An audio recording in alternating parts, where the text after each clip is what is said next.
Se o assunto é saúde, você não pode perder tempo, então vem comigo. Meu nome é Jefferson Medeiros e você está no Jeff Podcast.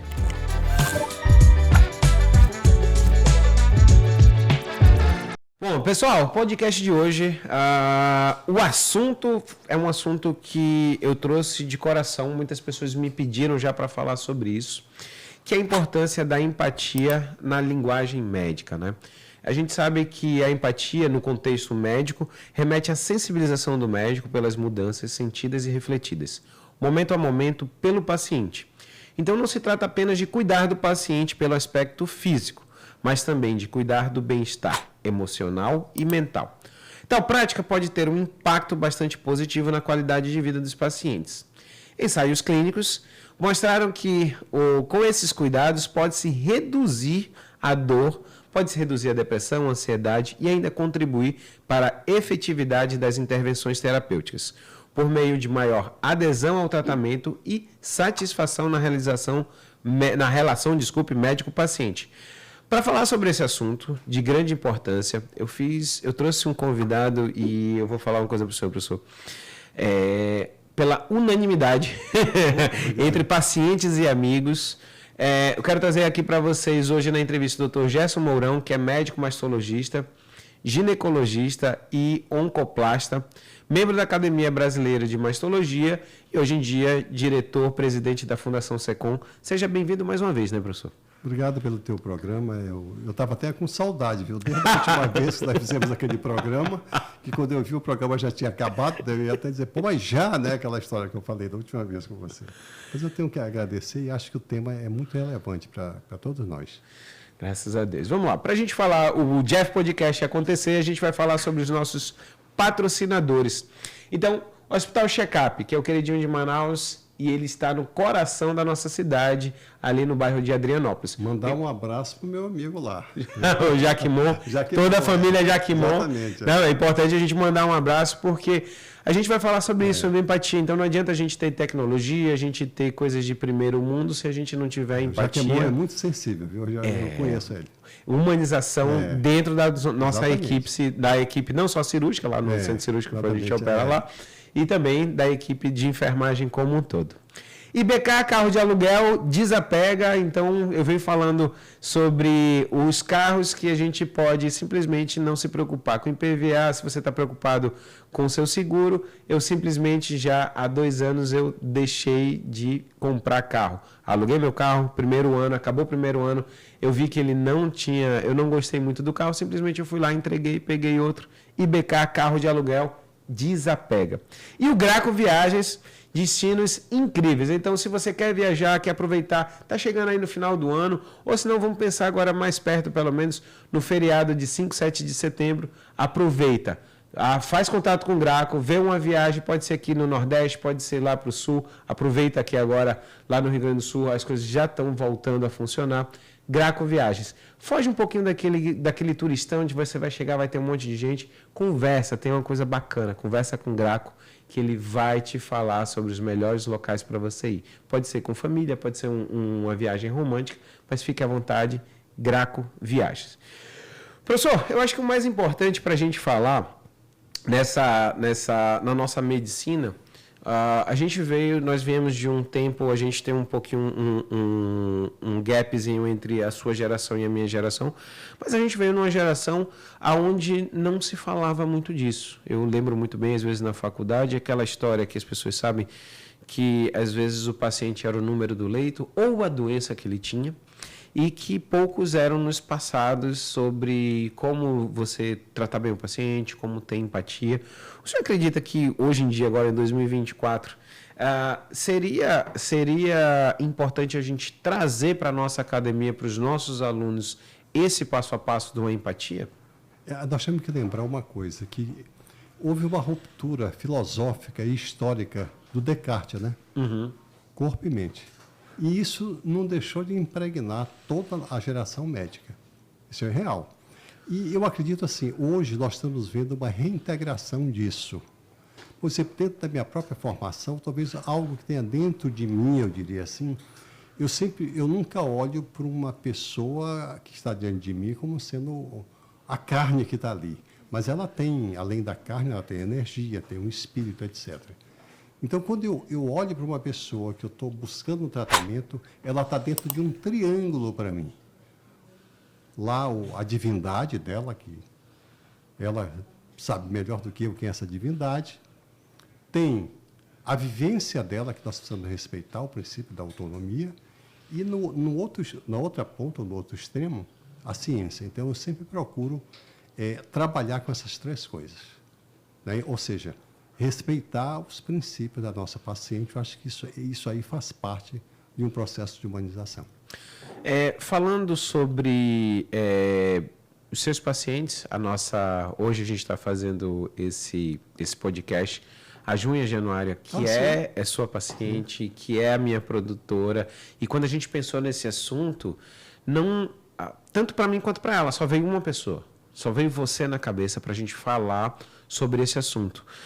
Isso que veio com o senhor, doutor, foi algo que nasceu com você, foi algo que a família, foram princípios passados na família, ou foi algo que dentro da faculdade dos nossos hospitais que você começou a desenvolver a empatia e a humanização, que vamos dizer, sobre a medicina? Eu acho que eu fui de uma família que as pessoas, assim, a gente olhava para a injustiça de uma forma muito triste de saber que a injustiça existia.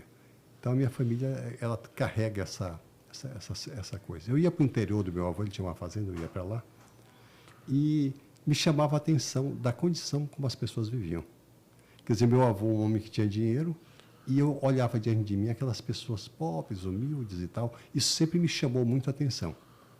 Então, eu acho que eu carrego isso dentro da minha alma desde a minha infância. E é interessante a gente falar sobre esse assunto, que a maioria das vezes, quando eu acho engraçado quando os meus pacientes vão falar assim, poxa, doutor, a forma que o senhor trata a gente, a forma que a gente fala, e eu falo muito sobre isso.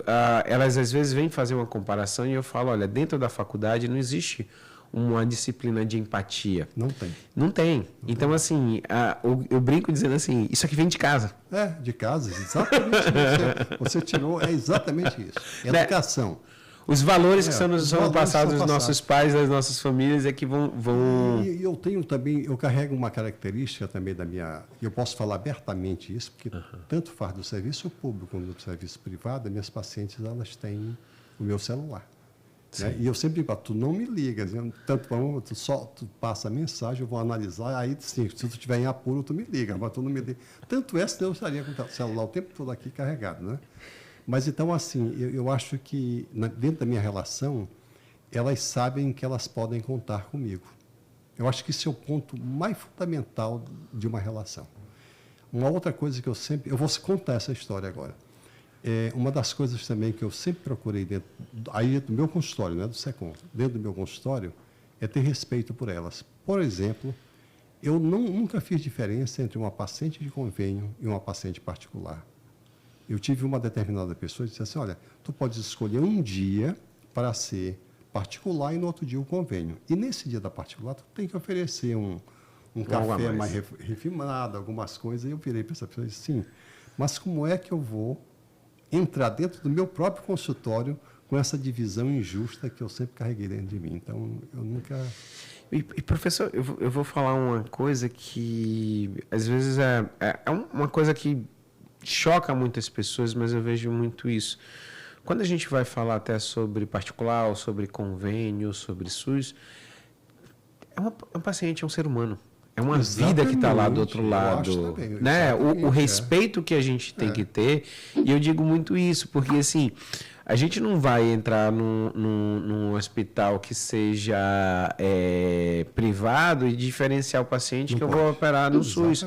E no SUS eu não vou acordar de manhã e falar assim, olha, hoje eu vou operar mais ou menos, porque hoje é dia de... Não é? Não existe essa diferenciação. Então, a forma que a gente trabalha, e vou além disso, as pessoas que são de uma forma no particular e tenta ser uma pessoa que não é, a máscara cai, porque no SUS ela não é assim. Exatamente. É o que a gente estava conversando antes aqui. É isso mesmo. Né? Ela não consegue segurar, porque você não consegue ser duas pessoas. Você sabe que eu tive uma experiência, talvez uma das maiores experiências minha foi a entrada para ser diretor da Fundação SECOM. Por quê? Porque quando eu entrei para ser o diretor do SECOM, as minhas pacientes do consultório e as pacientes do SECOM foram uma loucura. Eita, poxa, ele vai ser o diretor, as coisas, todo mundo empolgado. Aí, no dia que elas descobriram que eu não ia atender nem no consultório, nem elas, rapaz, começou... em um mês o amor acabou. O pau cantou em cima de mim, tanto na porta da fundação, que elas queriam minha volta, e o meu consultório também. Então, ao SECOM eu voltei, eu atendo. Toda sexta-feira, religiosamente, eu atendo elas e aproveito para operar. Eu e o Euler, meu parceiro lá, Euler Martins. Então, e uma coisa que eu lembro, as pessoas não me entendam mal, quem estiver assistindo, mas toda vez que a gente tem um cargo como o senhor estar agora, né, como diretor-presidente de uma fundação que é referência em oncologia no Norte, nós como amigos entendemos qual é o ônus. Sem dúvida. E as pessoas, desculpem, as pessoas que estão pensando, não existe bônus. O ônus é assim, quando o senhor foi assumir a Fundação SECOM, a minha alegria, e eu falei isso para o senhor, a minha alegria como amigo é de que eu sei a pessoa que você é e que você está. Mas o próprio amigo dizendo assim, professor, o senhor tem certeza? Tu sabes que... Não, você está falando uma coisa que eu cheguei com a Mônica, né? Primeiro com a Mônica estava passando no corredor e disse, Mônica, olha aí, eu vou assumir a direção. Ela olhou para mim, o quê? Tu estás louco, é? A Ilka me disse a mesma coisa. Eu cheguei em casa, também falei, olha, eu vou assumir a coisa lá. E muito bom, olha. O ânimo da turma. E aí a coisa aconteceu, sei lá. E tem uma coisa, o Dori Carvalho, ele é um cara fantástico, é um poeta nosso, e ele dizia uma coisa assim, a profissão, as coisas, não somos nós que escolhemos, elas atraem a gente. Tem uma coisa que atrai. Eu não sei o que me atraiu para essa coisa toda, mas eu estou... Mas eu sei, eu vou lhe responder. A gente está falando sobre isso, a empatia e a humanização.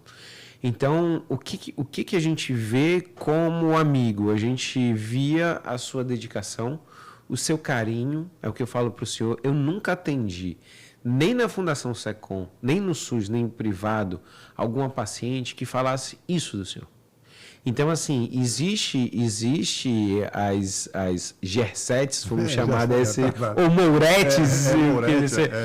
Por quê? Porque a forma que o senhor trata todo mundo, e nós tivemos algumas oportunidades de operar a mesma paciente ao mesmo tempo juntos, e sempre existiu essa empatia, essa humanização que se espera, que foi isso que eu falei para o senhor, que se espera que ao senhor ascender, que traga esse amor, que traga essa empatia, que traga isso daqui. Mas até aproveitando sobre empatia e o que a gente vai falar sobre a humanização. Esse é o segredo do sucesso num tratamento? Sem dúvida, sabe por quê? Eu acho que não adianta, tu me faz uma pergunta e vê uma imagem na minha mente. E eu sou muito sensitivo, eu trabalho por imagens que surgem na hora que eu estou conversando, que até sai um pouco, aparentemente, da nossa conversa. Eu me lembro que eu estava com uma dor no ombro e eu procurei um professor meu de ortopedia da UFAM. E o cara virou para mim e disse, não, isso não é nada não, cara. Eu pensei que ele fosse me tocar. Tu está entendendo? Eu já toma aí alguma coisa, isso é besteira e tal, né? Então, para você ver como o acolhimento que você dá para a pessoa, ela tem um peso enorme. Então, assim, eu diria assim, dentro da Fundação SECOM, olhem para mim, como eu acolho você como servidor e como eu gostaria que vocês acolhessem as pessoas que aqui há dentro da nossa fundação. Agora, se você trata mal as pessoas, você espera o quê delas? E aquilo é uma roda, né, cara? Um tempo eu estava entrando na Fundação SECOM e estava lá um segurança, em vez de ele estar lá fazendo a segurança, ele estava dando aula para o pessoal sobre como é que ela tinha que subir a escada, qual era o elevador que ela tinha que pegar, dando uma... Olha, você não pode andar com isso. Eu digo, rapaz, como é que as pessoas elas entram, elas fazem coisas além daquilo que elas deveriam estar fazendo. Então, esse é o SECOM que hoje eu consigo ver.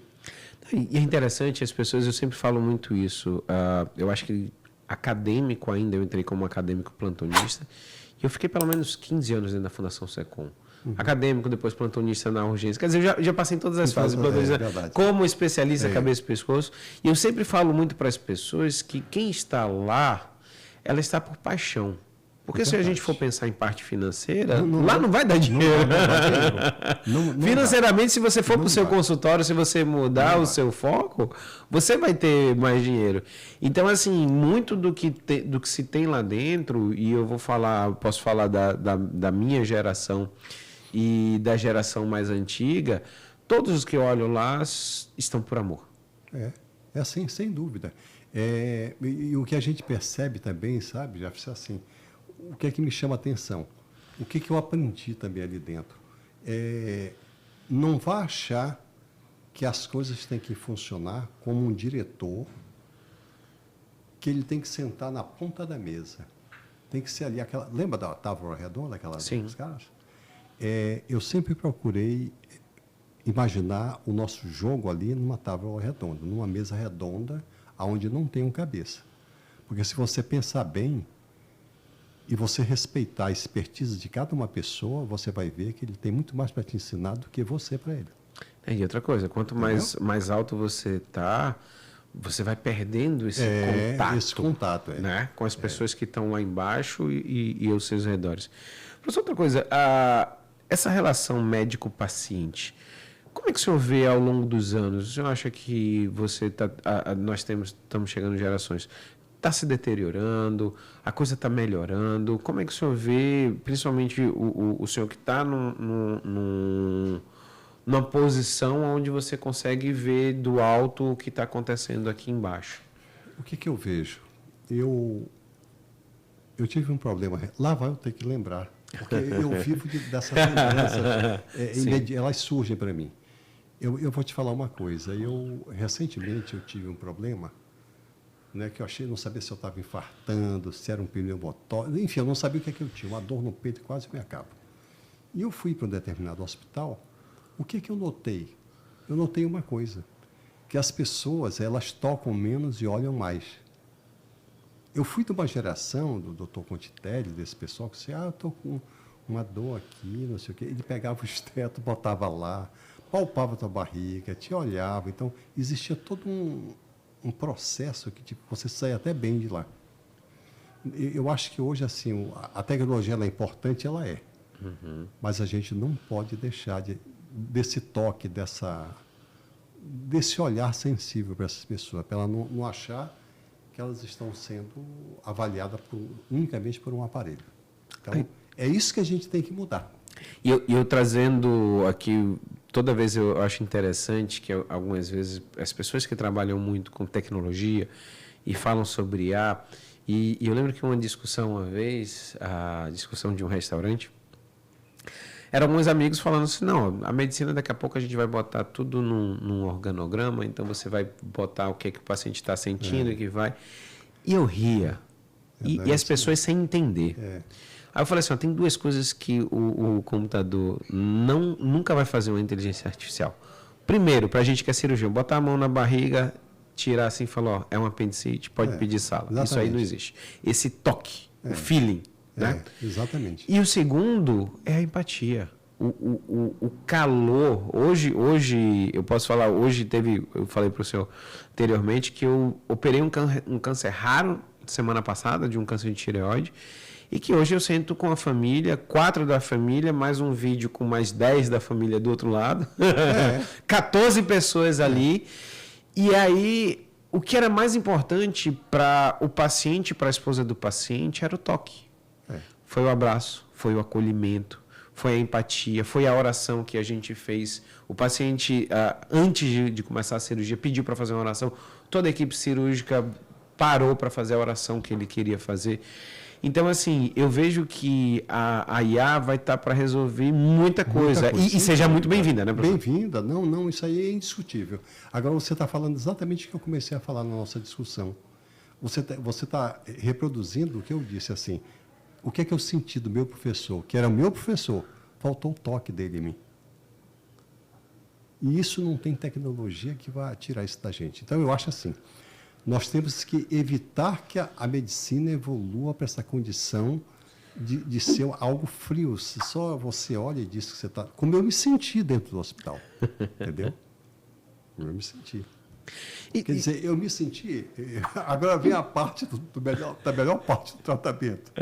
Eu tenho uma colega lá que liga, faz um escândalo para todo, ele vai morrer, não sei o quê, entendeu? E o colega que abandona um plantão e vai dormir comigo lá. Uma outra coisa que eu acho interessante para a gente falar na perspectiva da empatia é o quanto a gente vê, qual a diferença, e aí a gente pode falar, porque os anos que a gente leva de medicina,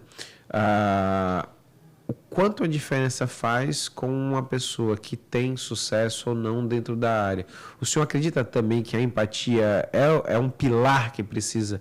Porque às vezes, ou você pode ter, de repente, um cara é muito bom, mas é muito grosso, e ele não cresce na profissão, e um cara, às vezes, não é tão bom quanto aquele, mas por ele ter esse outro lado, a empatia e a humanização, esse daqui vai dar bom para o resto da vida. Eu acho que tem que unir a técnica, mesmo o cara tem que ser bom, mas ele não pode ser frio. Foi-se a época de pessoas que foi um aparentado meu, que tem um hospital com o nome dele, que é o João Lúcio, né? O João Lúcio era um cara curto e grosso, ainda fumava, né? Naquela época você fumava, né? Então, o cara estava lá... Na enfermaria. Porra, te mexe aí, né? Tinha esse negócio, João Lúcio. Foi uma lenda aqui dentro. Mas a época do João Lúcio passou. Eu diria assim, se o João Lúcio fosse reviver hoje, ele não teria o mesmo sucesso que ele teve no passado, né? Talvez pela própria técnica que ele tivesse, ele sobreviveria. Mas, assim, eu acho que hoje pesa muito, além da técnica, a empatia. Eu acho que a empatia é que te leva para o céu, eu diria assim. E eu me lembro que meu maior sonho era acompanhar o João Lúcio. Uhum. Aí eu fui, a primeira vez, acompanhar o João Lúcio, ele me chamou 2 nomes no meio da cirurgia, nunca mais voltei. E era aparentado meu, entendeu? Não é. E é interessante as pessoas que não sabem que dentro da área médica, principalmente na área cirúrgica, existe um assédio moral que a gente não sabia que existia esse nome, que na realidade existe até eu falava sempre sobre a militarização, porque existe uma hierarquia, que é uma hierarquia brava mesmo, uma coisa bem... E que essa parte de empatia, de humanização, e eu falo muito isso, que não existia, era difícil, e às vezes até a gente, como eu me lembro ainda como aluno, como residente, quando eu extrapolava, que para eles era extrapolar, de estar conversando, de ouvir a dor do paciente, de entender o contexto, de entender a família, e eu ouvia os professores, os residentes mais antigos, falavam assim, não precisa isso não, precisa não, bora. E eu falava assim, pô, pelo amor de Deus. Então, né? Então agora eu vou te contar uma história. Lá vem as lembranças. Eu entrei numa cirurgia, essa paciente estava gestante, tinha um câncer de mama. Foi até o Nilson Mar que fez a anestesia, né?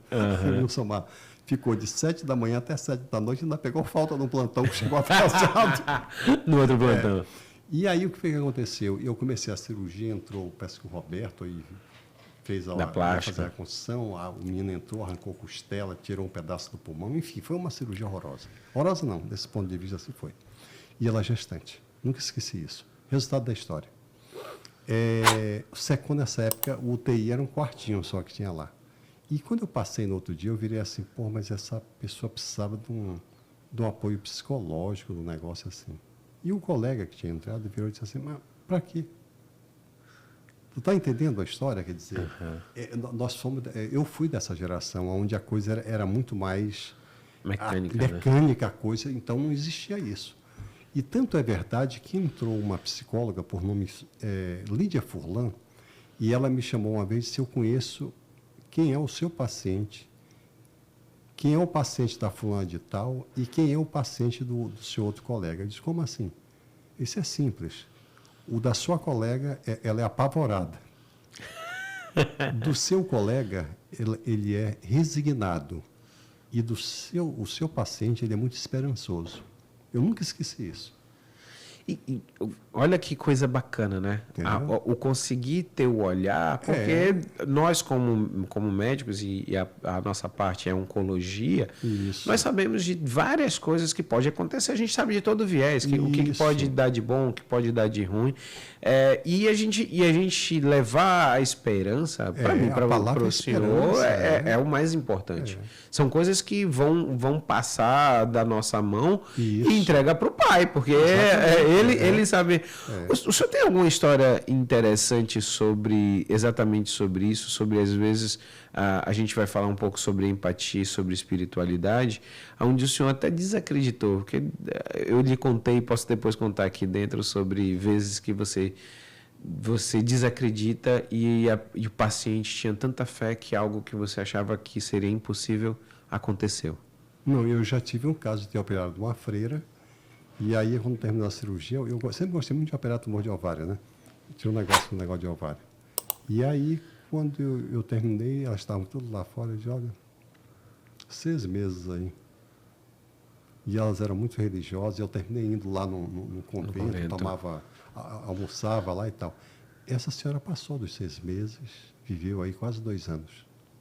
Então, tem umas coisas que realmente fogem mesmo ao nosso plano. Eu li recentemente um livro chamado A Doença como Sendo um Outro Caminho. Daí que a pessoa viu a doença muito como algo, como se fosse um castigo, né? Né? Era assim que o antepassado olhava. Eu tô doente porque eu estou sendo castigado. Não. Mas hoje, a doença como sendo um novo caminho que você tem que trilhar. Um aviso que está sendo dado para você que você tem que mudar de rumo. Então... Professor, tem uma história que eu sempre conto e eu acho interessante.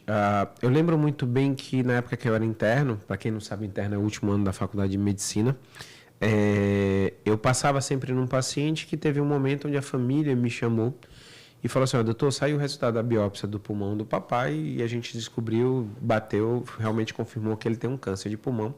E eles queriam saber de mim o que eu achava que tinha que fazer com o pai. Se contava ou não contava. Tá naquela dicotomia. E o interessante para mim, porque eu falava assim, olha, na hierarquia existe o chefe do serviço, existe o residente, e eu só sou um aluno. E naquele momento a família vira para mim e fala assim, doutor, mas vamos lá, quem está aqui todo dia é o senhor, quem conversa com a família é o senhor, quem passa aqui e nos dá coragem e é humano é o senhor. Então, assim, eles entendiam que existia uma hierarquia, mas no momento de empatia, eu, que era o aluno, era o principal que estava ali do lado. O senhor acha que falta um pouquinho também, hoje em dia, desse do estar do lado? Porque a gente sabe que o pessoal da enfermagem, eu acho que eles... Eu acho magnífico, porque o pessoal da enfermagem é o amor pelo amor. Porque eu brinco dizendo para as pessoas, porque assim, poxa, eu posso fazer uma cirurgia maravilhosa, mas quem vai estar ali fazendo a medicação, trocando o curativo, qualquer coisa que acontecer que está ali do lado, é o pessoal da enfermagem. Eu estou em casa. Se precisar, me liga. O senhor acredita que existe uma necessidade, de repente, de a gente trazer até mais esses alunos, os médicos novos, para isso aqui, para estar mais perto, para ter mais empatia, pelo menos olhando o paciente, vendo o desenrolar de uma doença? Eu acho que isso é o elemento mais essencial que pode existir, principalmente na nossa área, que a gente sabe que, pelos casos, por se tratar de casos avançados, nós terminamos o desfecho, nós já sabemos, que é a morte. Então, eu acho fundamental isso que você está falando. Agora, eu vou te falar uma coisa. Por mais que eu saiba, eu não nego a pessoa que ela tem um câncer. Só que eu nunca digo de primeira que ela tem um câncer. Quando ela vem, eu olho para ela e eu não estou gostando muito. Mas esse não estou gostando muito, eu já estou anunciando para ela que a coisa não é preta, o negócio está feio ali, sabe? E aí, quando ela vem a segunda vez que sai o resultado, eu tenho um espaço para eu discutir com ela ali. O que eu sempre procurei fazer é aquilo que eu sempre gostaria que fizessem comigo. Então, eu não causo alarde a ninguém. Eu sempre digo, lute até a última gota. Porque é assim que eu faço. Uma coisa que é interessante, eu sempre falo para os meus pacientes oncológicos, eu sempre dou o direito para eles a chorar dentro do consultório. Sem dúvida, Chore. E eu falo assim, enquanto o senhor entrar no meu consultório e eu disser que tenho o que fazer, existe uma possibilidade, existe esperança, eu ainda não vou deixar o senhor ficar chorando o tempo todo. Porque a gente que trabalha com oncologia, infelizmente, a gente sabe que chega um momento onde a gente fala assim, não tenho mais o que fazer. E esses são os piores momentos. E a minha pergunta já vai invertendo a história, é o seguinte, e a saúde mental nossa, como médico, como oncologista? O senhor trabalha a sua saúde mental? Como é que o senhor consegue sair um pouquinho, principalmente hoje em dia que o senhor tá acima num cargo hierárquico, onde essas coisas pesam nos seus ombros? O que o senhor faz para o senhor fugir um pouco dessa pressão que existe entre a gente? Eu acho que a primeira coisa que você tem que ter é uma família que te acolha bem. Esse é o primeiro ponto. Segundo ponto, o teu refúgio é a tua casa. Você tem que estar em casa nesse momento. Por exemplo, hoje em dia eu não fazia isso, mas hoje eu almoço em casa, todo dia. Parece mentira. Saio de lá, vou almoçar, descanso um pouco e retorno. Isso me faz um bem terrível. Outra coisa, os amigos. Os amigos nessa hora, os amigos que eu tenho realmente não são tantos, são muito poucos, mas eles te aliviam muito o teu dia a dia.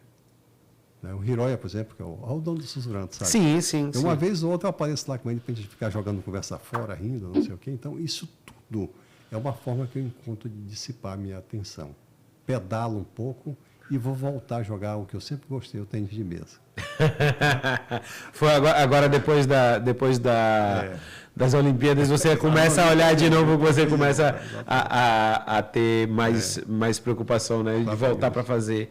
E ainda indo um pouquinho sobre a saúde mental dos médicos, qual o impacto maior que o senhor entende, vamos falar até da nova geração, que a gente está chegando numa geração onde tem diferenças de gerações, eu sempre falo isso, existem coisas que podem ser ruins ou boas e cada um tem um olhar diferente.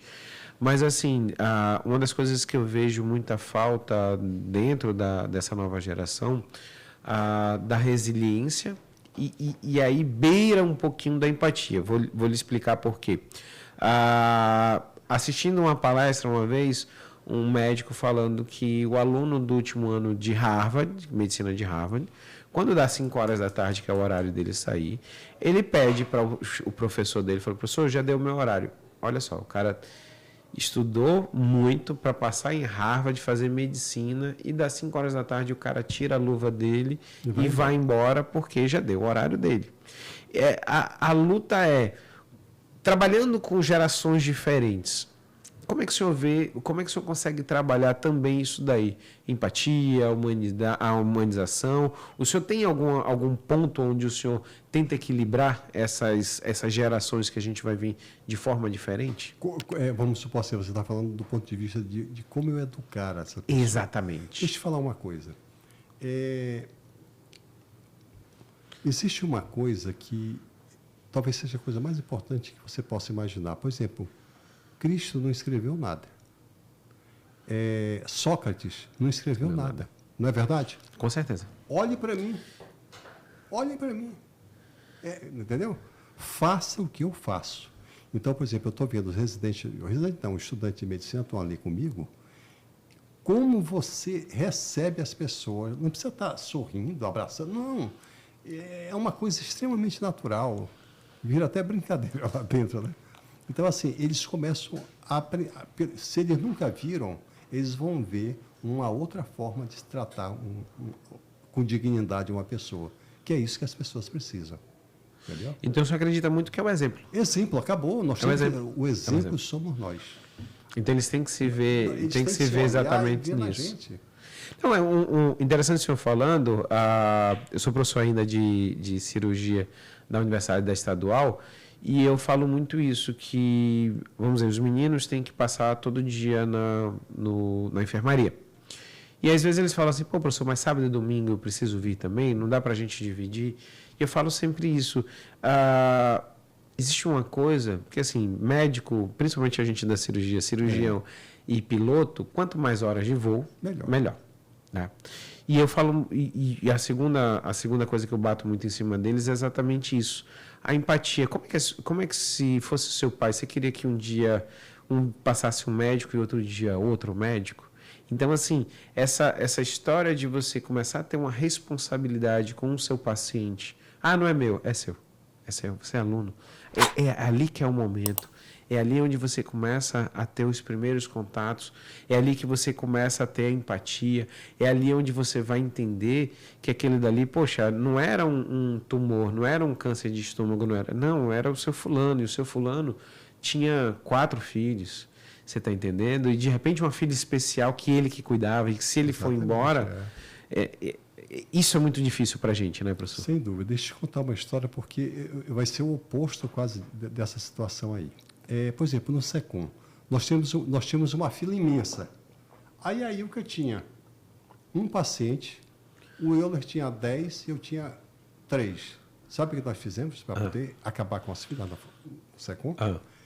A paciente não é de ninguém, é de todos nós.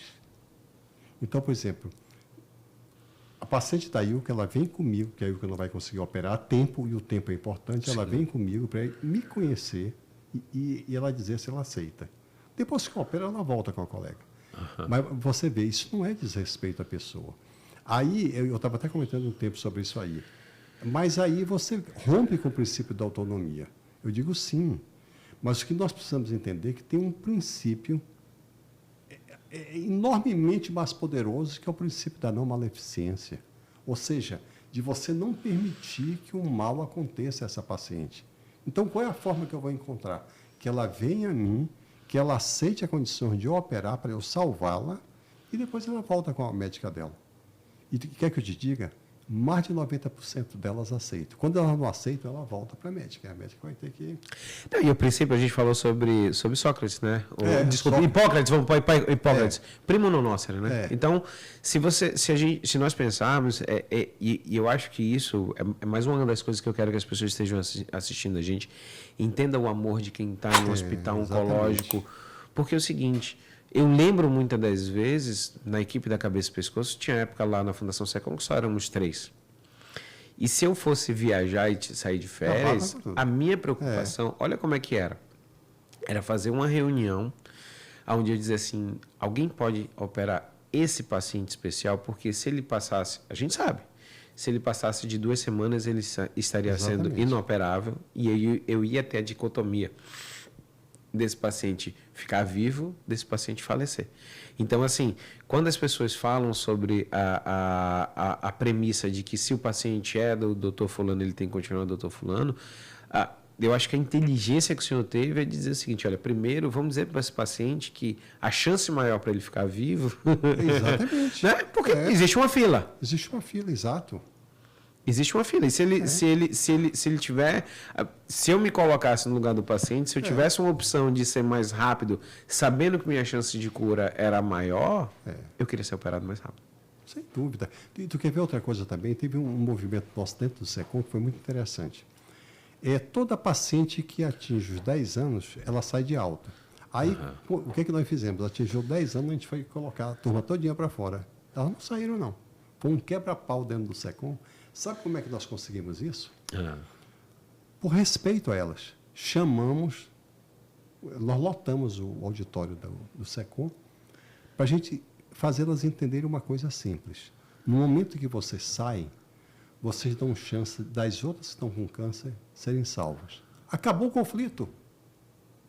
O Nietzsche, ele tem uma coisa fantástica nele. O Nietzsche diz assim, que as pessoas são capazes de perdoar tudo em você, desde que você responda para ela o porquê.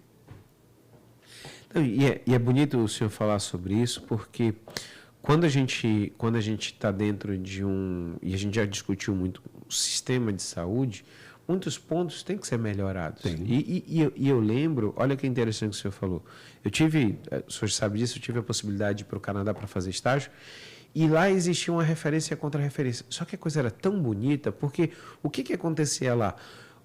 Quando essa paciente tinha alta dos 10 anos, ela tinha a normativa que ela ia para o médico da família, só que o médico da família ele tinha uma papelada para dizer assim, olha, ela voltou, Mas nesse caso, você pode mandar ela de volta.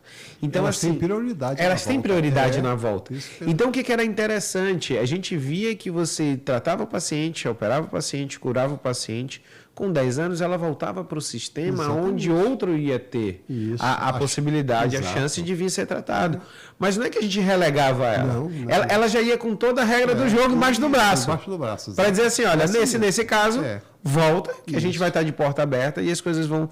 Mas isso daí volta de novo à nossa base. Isso é empatia. Isso é humanização. O índio o índio aldeado, na Constituição, ele tem prioridade. Não tinha prioridade no SECOM, e nós colocamos a norma para funcionar. Então, o índio aldeado hoje no SECOM, ele entra. Ele tem prioridade. E o respeito, vamos dizer, lá no Hospital Getúlio Vargas, a coisa mais comum era a gente deixar, tinha um quartinho que davam 3 redes, e a gente tinha rede, porque os índios, eles não dormiam na cama. Quando você botar ela numa cama, no outro dia, coitado, tá com a coluna toda acabada, porque eles não estão acostumados a dormir na cama. Experiência própria. Então, o respeito realmente a diversidade, porque as premissas e os princípios deles são outros, e a gente tem que respeitar completamente. Professor, a gente infelizmente já está chegando ao nosso final do podcast. Essa é a parte mais chata. Eu vou começar a me empolgar, tu vai me falar isso. Mas eu juro que eu não vou demorar um ano para convidá-lo novamente. Vamos esperar. Mas, professor, eu queria que o senhor deixasse uma mensagem, ou se vier alguma outra história, mas muito para as pessoas que estão na área de saúde, ou até a gente está falando de saúde porque é nossa, mas assim, o ter empatia com as outras pessoas, porque às vezes a gente virou tão egoísta do nosso dia a dia que às vezes a gente não consegue. Agora eu que vou contar mais uma história para o senhor que veio na cabeça. Eu estava subindo o elevador da garagem, chega no térreo, entra um menino de 10 anos, amigo do meu filho, chorando. E aí você vê um menino chorando de 10 anos, pode ser tudo, desde que tomou esporro do pai, pode ser que brigou com outro menino. E eu lembro que quando subiu, eu não olhei para ele porque eu entendo que ele não ia gostar que eu olhasse para ele. Eu falei assim, tem alguma coisa que eu possa te ajudar? E ele, puxa, e fala assim, não, mas muito obrigado. Olha aí.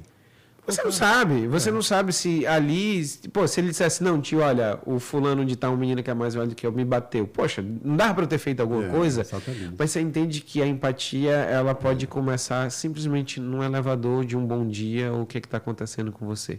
Mas fique aberto, professor. Eu acho que esse tema que você puxou, talvez tenha sido um dos temas mais necessários e mais importantes que eu já pude ter vivido na minha vida.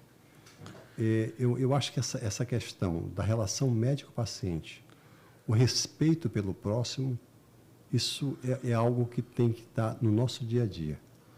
Sem isso, a medicina ela nunca vai ser a medicina hipocrática.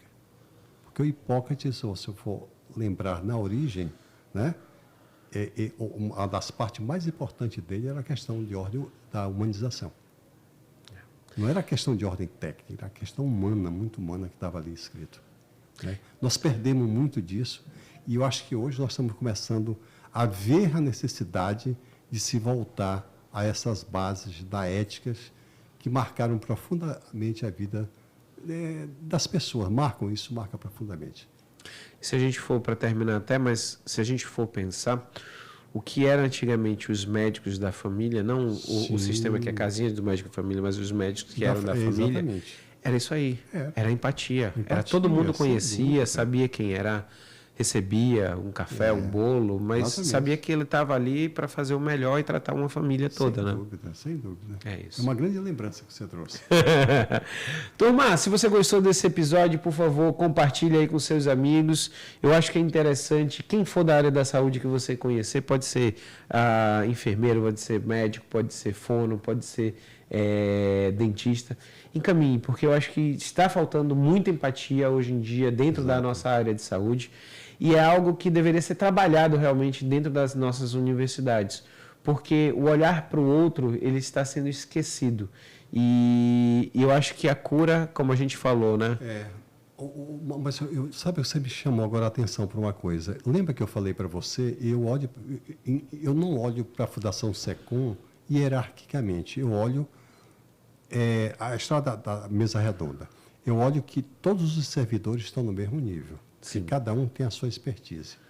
Então, assim, é o olhar do gestor que faz com que as pessoas tratem bem as outras pessoas. Eu acho que o que está faltando hoje é que os nossos governantes tenham respeito pelas pessoas. Isso está faltando muito dentro do nosso país, não é nem dentro do nosso estado. A gente já terminando e sempre volta, mas eu lembro muito bem das meninas, às vezes, ali da quimioterapia, que quando tinha um paciente meu que estava lá, que não estava bem, elas faziam questão de me chamar para eu ir lá para conversar. Para sentar, bater papo e dizer assim, como é que o senhor está? Tem um café, tem um cafezinho com açúcar? Tem, então traga aqui que a gente vai conversar. E aquilo dali, para mim, eu ganhava o dia e para o paciente... Era uma vida aquilo. Não é? Era uma vida. O médico sentado ali do lado, 5 minutinhos de prosa, que é assim, a máxima de que quando a gente está precisando desabafar, 8 minutos é o necessário. Então, assim, todo mundo tem 8 minutos. Tem, sim. Sem dúvida. Certo. Certíssimo. Turma, beijo no coração, até o próximo Jeff Podcast.